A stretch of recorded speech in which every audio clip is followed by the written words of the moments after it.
Buenas tardes con los presentes, siendo las 4:43 del día 12 de septiembre. Se constituyen de manera virtual las magistradas del segundo juzgado penal colegiado permanente para dar inicio a esta sesión de audiencia en el expediente 20. ¿Me dictas el número, Claudia? 2533. 2533 del año 2023. El juzgado está integrado por la magistrada Flor Mío López en su calidad de presidente y directora de debates, la doctora Graciela Yestas Quicaño y la doctora Rosa Mesa Cruzado. Le pedimos a las partes, por favor, que se acrediten de manera muy sucinta, toda vez que ya se encuentran registradas en las actas respectivas. Ministerio Público. Muy buenas tardes, señoras magistradas, integrantes del colegiado por el Ministerio Público. Carla Castro Herrera, fiscal provincial, despacho de la Sexta Fiscalía Provincial Especializada en Violencia contra la Mujer, y los integrantes del Grupo Familiar de Lima Centro, con todos los datos ya consignados en autos. Téngase por acreditado al Ministerio Público, doctora. Actor civil. Buenas tardes, señorita magistrada. Buenas tardes con las señoritas integrantes del colegiado y todos los presentes. Mi nombre es Lisindira Trujillo Roldán. Soy defensora pública del área de defensa de víctimas Lima Centro. En esta ocasión, como defensa de la parte agraviada, debidamente constituida en actor civil y demás datos procesales consignados en la primera sesión. Muchas gracias, doctora. La defensa del acusado. Señorita magistrada, muy buenas tardes. Buenas tardes con todos los integrantes del colegiado y con las demás partes, por parte de la defensa pública, abogada Andrea Cortijo Castro, y con demás datos consignados en sesiones anteriores. El acusado me da su nombre, por favor. Que le prendan su audio desde el penal. Mi nombre es Sergio Tarache Parra. Ya, gracias. Gracias, señor. Entonces, como ya se había indicado en la sesión anterior, esta sesión corresponde dictar las sentencias respecto a la pena y la próxima sesión ya el debate respecto a la reparación.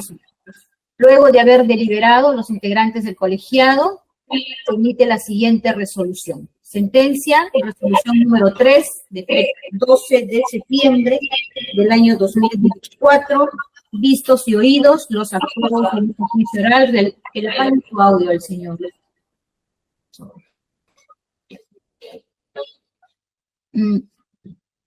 Vistos y oídos los actuados en este juicio oral realizado por el segundo juzgado penal colegiado permanente de la Corte Superior de Justicia de Lima, presidido por la doctora Flor Graciela Mío López, que interviene como directora de debates, e integrado por las señoras juezas, doctora Graciela Yestas Quicaño, Rosa Mesa Cruzado, en el proceso seguido contra Sergio Tarache Parra por la presunta comisión del delito contra la vida, el cuerpo y la salud, feminicidio agravado en agravio de Caterín Yolanda Gómez Machare.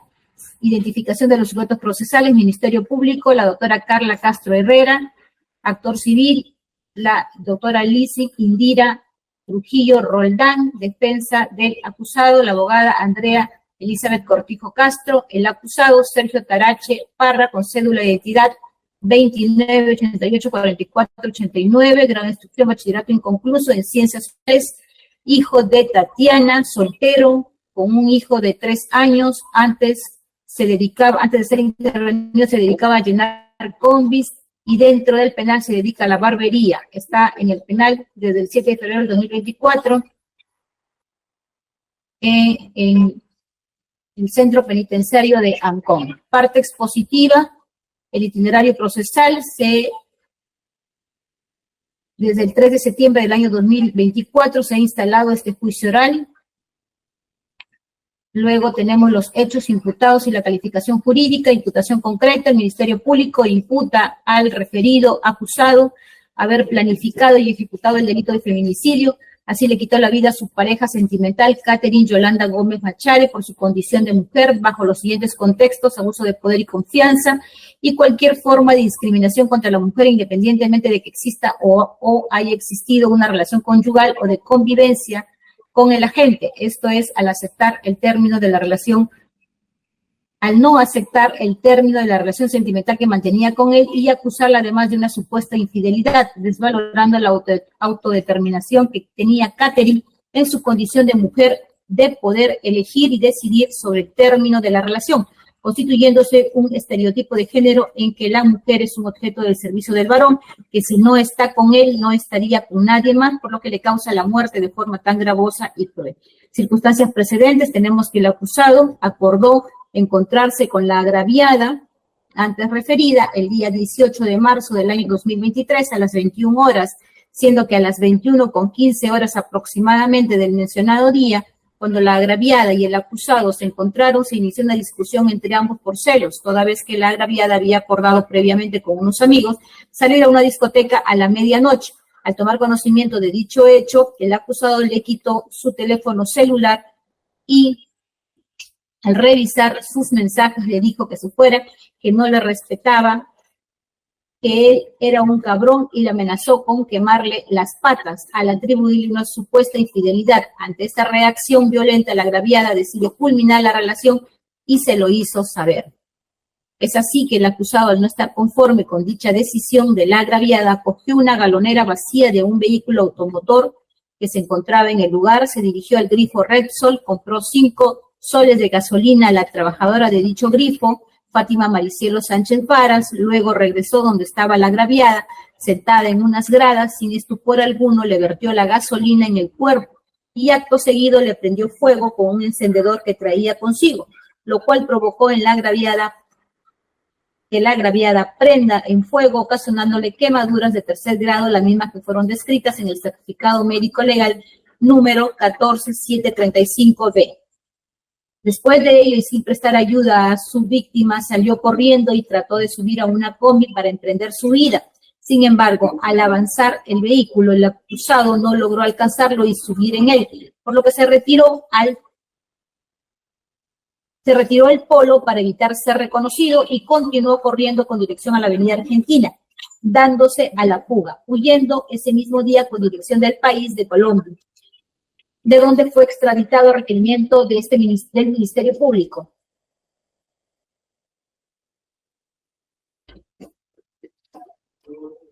Posteriormente, mientras la agraviada yacía en el pavimento con el cuerpo en llamas, gritando de dolor, fue auxiliada por los transeúntes que se encontraban en dicho lugar, quienes trataron de apagar el fuego de su cuerpo. No obstante, al estar empapada de combustible, el esfuerzo empleado por las personas no dieron resultados, aun cuando la hicieron rodar por el suelo tratando de apagarla con diversas prendas de vestir y otros objetos, para luego rociarle y apagar el fuego que consumía su cuerpo, utilizando un extintor.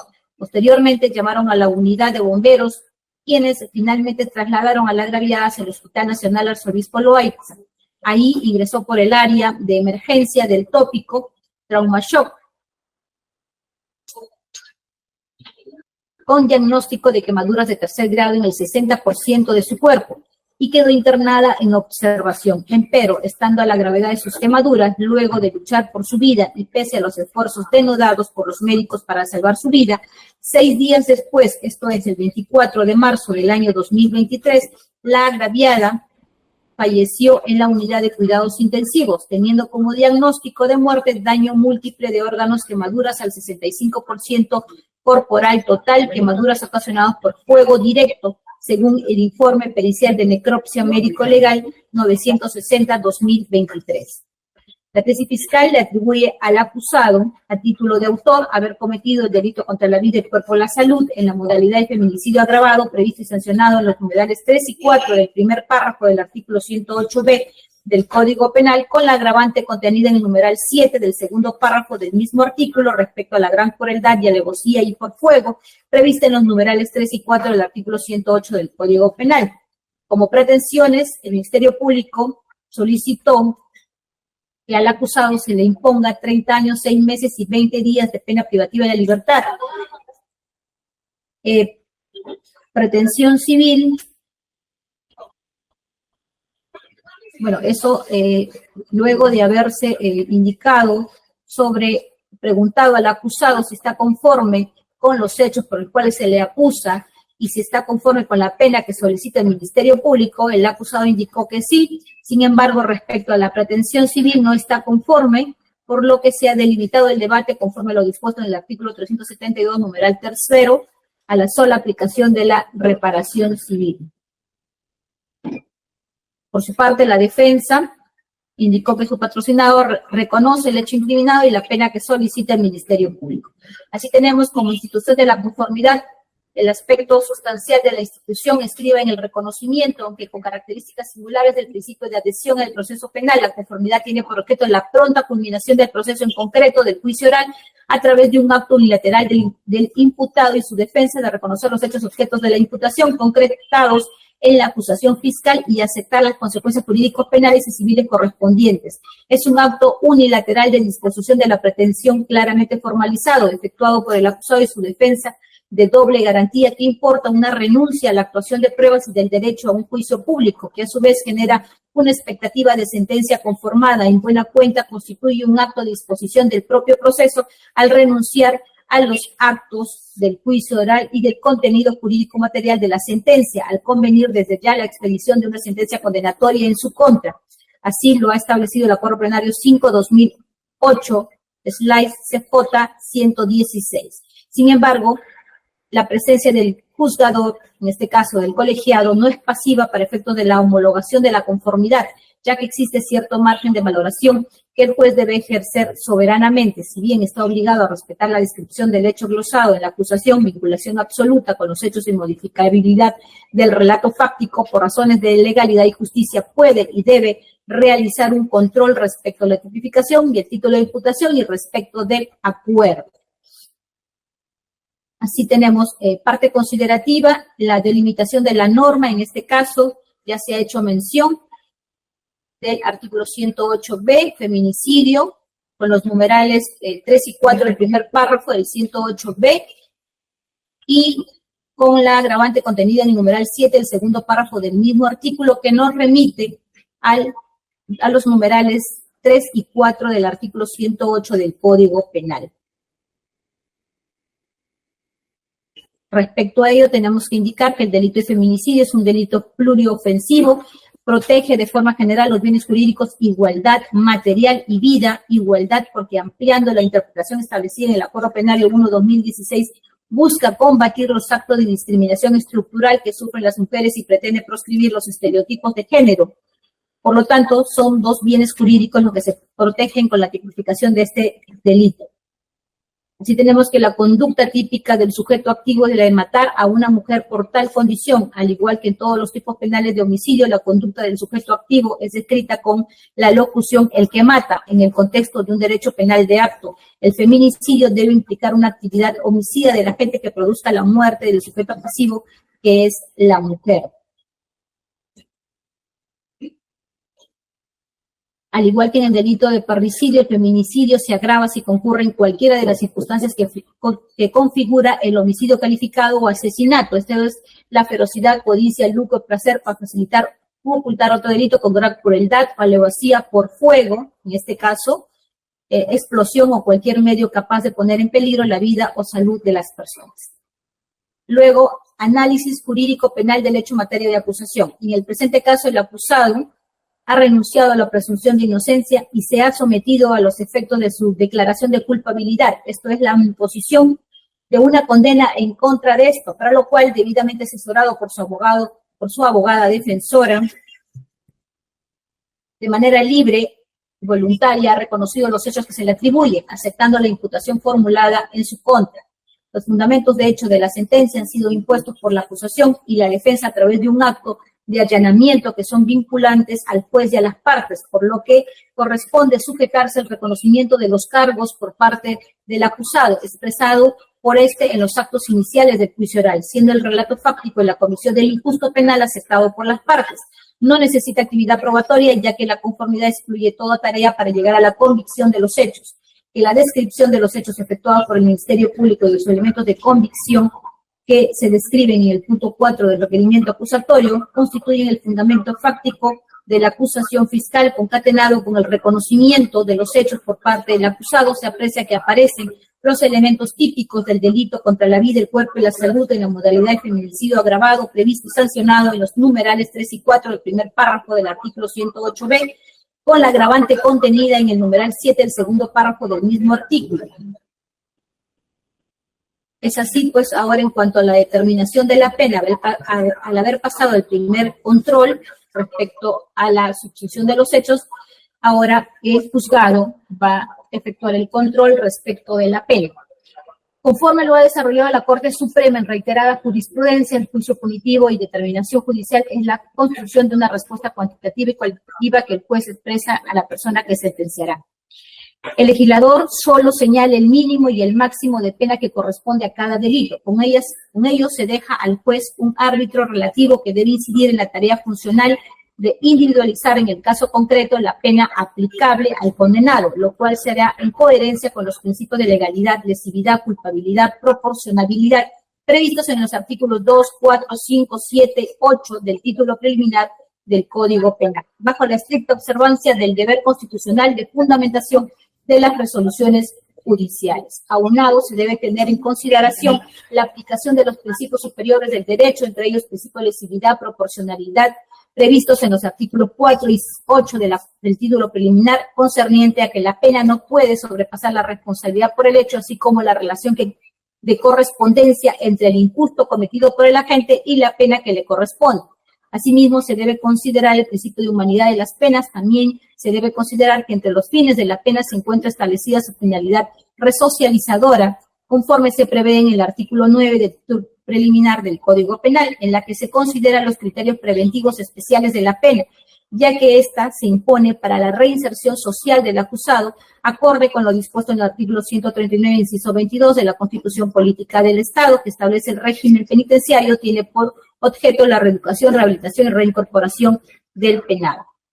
Así, dada la aceptación de cargo del acusado, dentro del marco de conclusión anticipada, el Ministerio Público se mantiene en su postura inicial de pena, al amparo de lo dispuesto en el artículo 272, numeral 2, que dispone que la reducción de la pena no procede en el delito previsto en el artículo 108b del Código Penal, por lo que al consultar al acusado luego de conferenciar con su abogada, indicó que acepta que se le imponga dicha pena.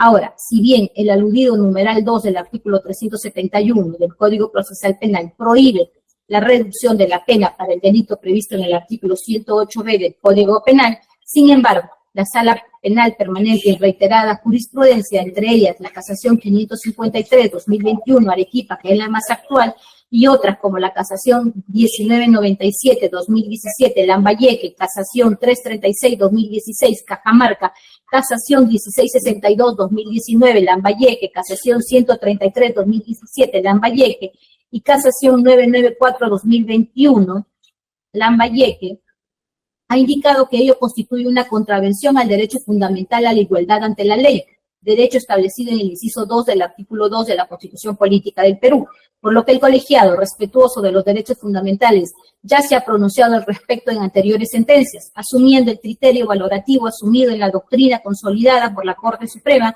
que es la prevalencia de este principio constitucional de igualdad ante la ley, que está vinculado con la prohibición de toda forma de discriminación, cualquiera sea su índole, frente al criterio de gravedad abstracta por el tipo del delito cometido. En esa línea, tal prohibición que alega el Ministerio Público tampoco será de aplicación por el colegiado en este caso. En ese sentido, verificando la propuesta de pena privativa de libertad puesta en conocimiento, considera que lo acordado no se encuentra arreglado a derecho, ya que el Ministerio Público los ha calificado en el numeral 3 y 4, el primer párrafo del artículo 108b del Código Penal, con la agravante contenida en el numeral 7 del segundo párrafo del mismo artículo respecto a la gran crueldad y alevosía y por fuego, previsto en los numerales 3 y 4 del artículo 108, que establece como quantum punitivo en su extremo mínimo 30 años, no precisando el máximo de la pena, por lo que debemos acudir al artículo 29 del Código Penal, que describe que la pena privativa de libertad es de 2 días a 35 años. En ese sentido, el nuevo quantum punitivo oscila entre 30 a 35 años. Ahora bien, siendo de aplicación el sistema escalonado, no el sistema de tercios, conforme al Acuerdo Plenario 1-2023, es la SIC 112, y considerando que el tipo penal al tiempo de los hechos contenía 9 circunstancias agravantes específicas y teniendo en cuenta que en el presente caso se invocó una agravante, cada agravante se cuantifica en 6 meses y 20 días, quedando una pena de 30 años, 6 meses y 20 días.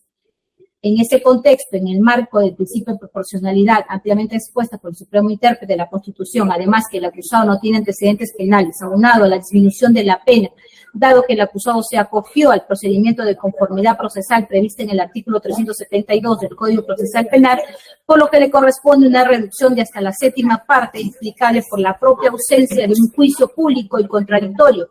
Ello conforme al Acuerdo Plenario 5-2008, TIC 116, por estos considerandos, en atención a los mencionados principios superiores de derecho, el acuerdo respecto a la pena, a criterio de esta judicatura, no debe ser aprobado y debe imponerse al acusado 26 años de pena privativa de la libertad efectiva, que permitirá cumplir con los fines de la pena y conceder la oportunidad al condenado de que sea reeducado, evitando que vuelva a cometer delitos y se reinserte a la sociedad conforme a las políticas del derecho penal moderno, la misma que se cumplirá de manera inmediata de conformidad con lo dispuesto en el artículo 402, numeral 2, al encontrarse el acusado privado de su libertad por esta causa en el país de Colombia desde el 12 de abril del 2024. Por estas consideraciones, el segundo juzgado penal colegiado permanente de la Corte Superior de Justicia de Lima, administrando justicia en nombre de la nación, por y por el pueblo, fallamos por unanimidad. Aprobamos la aceptación de cargos realizada por el acusado Sergio Tarache Parra, debidamente asistido por su abogada defensora ante los cargos que formula el Ministerio Público. Declaramos responsable penalmente al referido ciudadano, cuyas generales de ley se encuentran en la parte preliminar de la presente sentencia, como autor del delito contra la vida, el cuerpo y la salud, en la modalidad de feminicidio agravado, previsto y sancionado en los numerales 3 y 4 del primer párrafo del artículo 108b del Código Penal, con la agravante contenida en el numeral 7 del segundo párrafo del mismo artículo respecto a la gran crueldad y alevosía y por fuego, prevista en los numerales 3 y 4 del artículo 108 del Código Penal, en agravio de la sucesión intestada de Catherine Yolanda Gómez Marachi. Desaprobamos el acuerdo celebrado entre el acusado Sergio Tarache Parra con su abogada defensora y el Ministerio Público en cuanto a la pena de 30 años, 6 meses y 20 días. E imponemos al mismo 26 años de pena privativa de la libertad efectiva, la misma que se cumplirá en el establecimiento penitenciario que determine la autoridad penitenciaria y que con el descuento de carcelería que viene sufriendo desde el 12 de abril del 2023, vencerá el 11 de abril del 2044. Remítase los boletines y testimonios de condena para su inscripción en el registro respectivo una vez que quede consentida y ejecutoriada la presente resolución y se remitan al juzgado de investigación preparatoria para los fines de su ejecución. Dar por notificados. Ministerio Público. Sí, doctora. El Ministerio Público, en su rol de persecutor del delito y del principio de la legalidad, no se encuentra conforme con la sentencia en el extremo de la pena otorgada. Vamos a interponer recurso de apelación cuando no sea notificado válidamente. Correcto. ¿La defensa del acusado? Conforme, doctora. Conforme, ya. Entonces, como ya se indicó, bueno, la representante del Ministerio Público está interponiendo recurso de apelación, debe fundamentarlo en el plazo de ley, igualmente bajo procedimiento de ley. Y respecto a la reparación civil, ya se indicó en la sesión anterior, nos da la fecha, Flavia, por favor, les hace recordar, 17 de septiembre a las 10 de la mañana, ¿es correcto? Sí, correcto, doctora. Ya, para que el actor civil traiga sus órganos de prueba para llevar a cabo este juicio oral respecto a la reparación civil. Entonces, cerramos el sistema, todos notificados con los mismos apercibimientos, cerramos a las 5:07 del día 12 de septiembre. Muy buenas tardes.